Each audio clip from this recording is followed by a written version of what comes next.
Still taking the bus, Maya? Honestly, it's pathetic.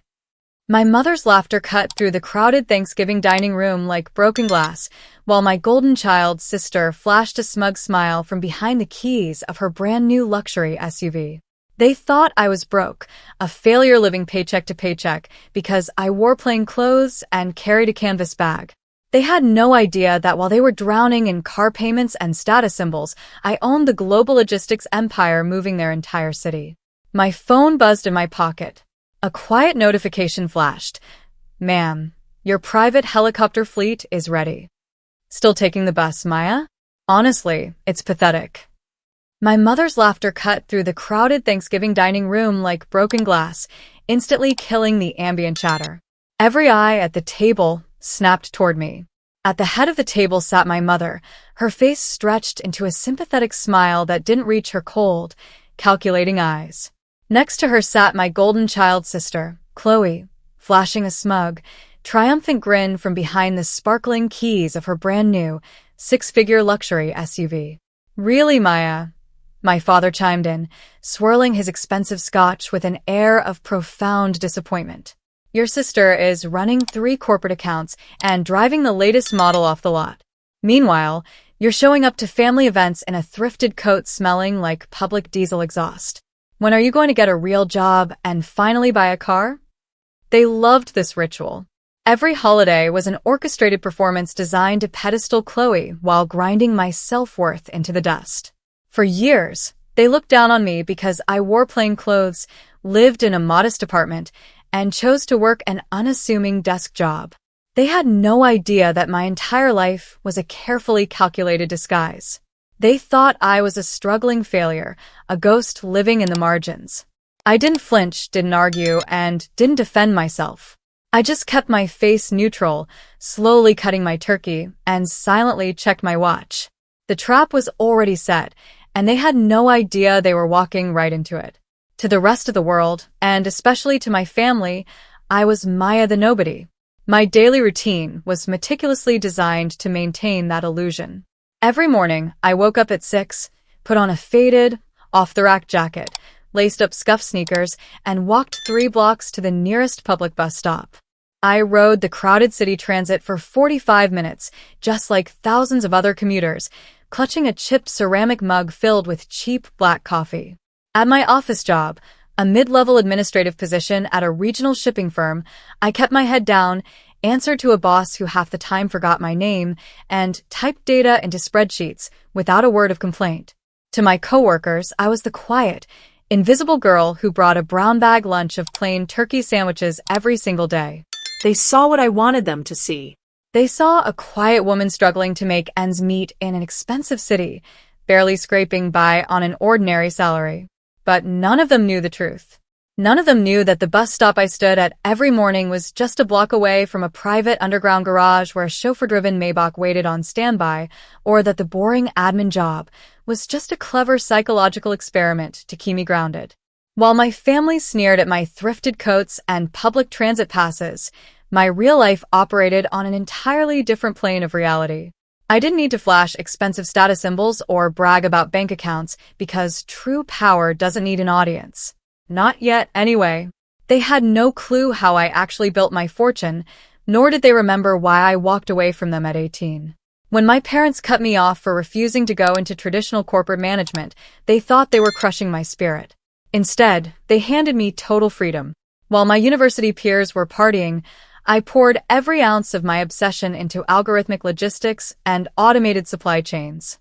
I spent sleepless nights coding, sleeping on a fold-out cot in a damp basement office, and building software that could predict and optimize global freight routes with terrifying accuracy.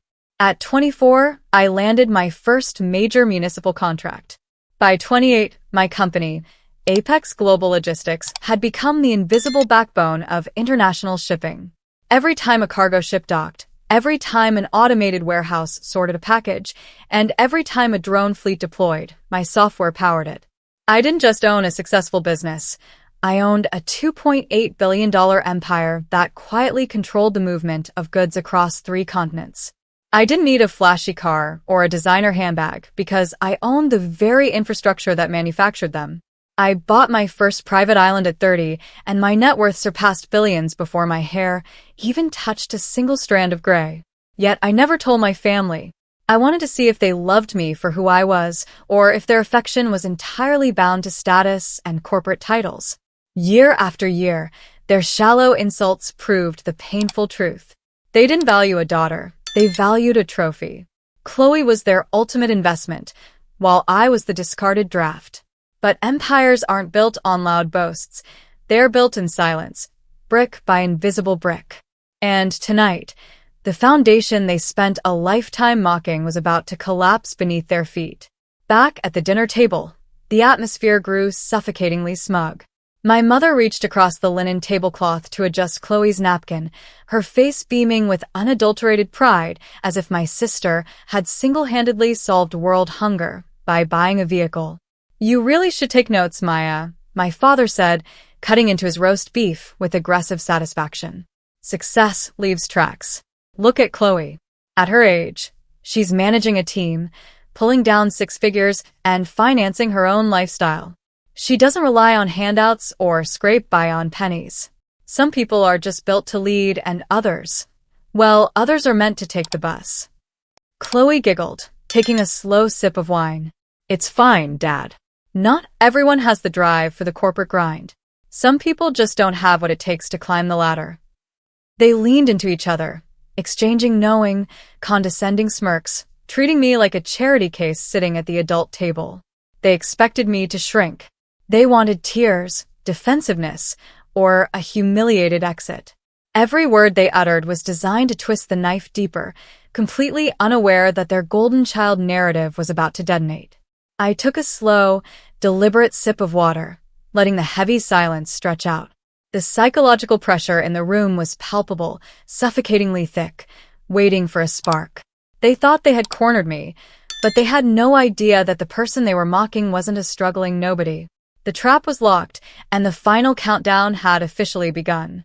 The heavy silence was suddenly shattered by a sharp, vibrating hum. My phone, resting face down beside my water glass, began to buzz with a high-priority encrypted chime. My mother rolled her eyes dramatically. "Honestly, Maya, can you turn that off? We're trying to have a civilized family dinner, not manage your little part-time retail schedule." Instead of silencing it, I picked it up. The screen flashed a high-clearance executive alert from my chief of global operations.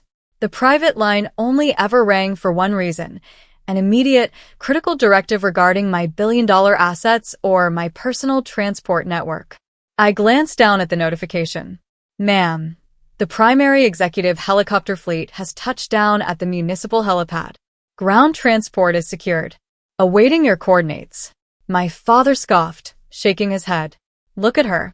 Probably a collection agency calling about your overdue credit card bills. You know, if you spent half the energy getting a real career that you spend staring at your phone, you might actually afford a bicycle by next Thanksgiving." I didn't blink. I slowly unlocked the screen, thumbed a single response authorizing the transport, and placed the phone back on the table. The screen stayed lit just long enough for my sister to catch a glimpse of the private corporate crest, the emblem of Apex Global Logistics. Chloe's smug smile faltered for a microsecond. Her eyes widened as she stared at the device, her brain trying to compute what a lowly transit-riding data clerk was doing with executive-tier clearance codes. The entire dynamic of the room shifted instantly. "What's wrong, Chloe? You look like you've seen a ghost," I said, my voice cutting through the suddenly frigid air of the dining room. My mother frowned, waving a dismissive hand. "Don't be dramatic, Maya. Apologize to your sister, and—" "I don't think I will," I interrupted, standing up slowly from my chair. I smoothed down the front of my plain sweater, looking directly into my mother's eyes. "You've spent the entire night bragging about car payments, debt, and corporate ladders. It's funny, really. You measure success by how many monthly installments a person can afford on a luxury vehicle." My father slammed his fork down. "Have you lost your mind? Show some respect." "Respect." I let out a cold, sharp laugh. "To people who wouldn't even piss on me if I was on fire unless I carried a brand-name handbag? Let me clear something up for you. I don't take the bus because I'm broke. I take it because I like a quiet ride. And as for cars, I pulled my phone back up, tapping the screen once. I don't just own a car, Mother. I own the global logistics infrastructure that ships every vehicle on this continent. Apex Global Logistics? That's me. I'm the majority shareholder and founder, valued at $2.8 billion. The dining room went dead silent. My mother's jaw dropped, her face instantly draining of all color until she looked like a corpse. Chloe stared at me, trembling, the smug grin completely shattered.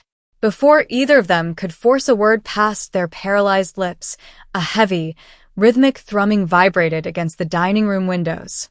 A massive, twin-engine executive helicopter lowered smoothly out of the evening sky, hovering just above our front lawn and casting a brilliant spotlight across the manicured grass. I grabbed my coat, tossed my napkin onto my untouched plate, and walked toward the front door. Maya, wait. Where are you going? My mother choked out, her voice cracking as she stumbled backward out of her chair, all her arrogance completely evaporated. I paused at the threshold, looking back at them one last time. To catch a ride. Unlike Chloe, I don't drive cars. I fly above them. I stepped out into the crisp night air, the rotor wash sweeping back my hair as I walked straight toward the waiting aircraft. I didn't look back once. Behind me, their $2.8 billion reality check was finally sinking in, leaving them stranded in the ruins of their own shallow pride. Let them keep their car payments and their toxic dinner parties. I had an empire to run and a much better view from the sky.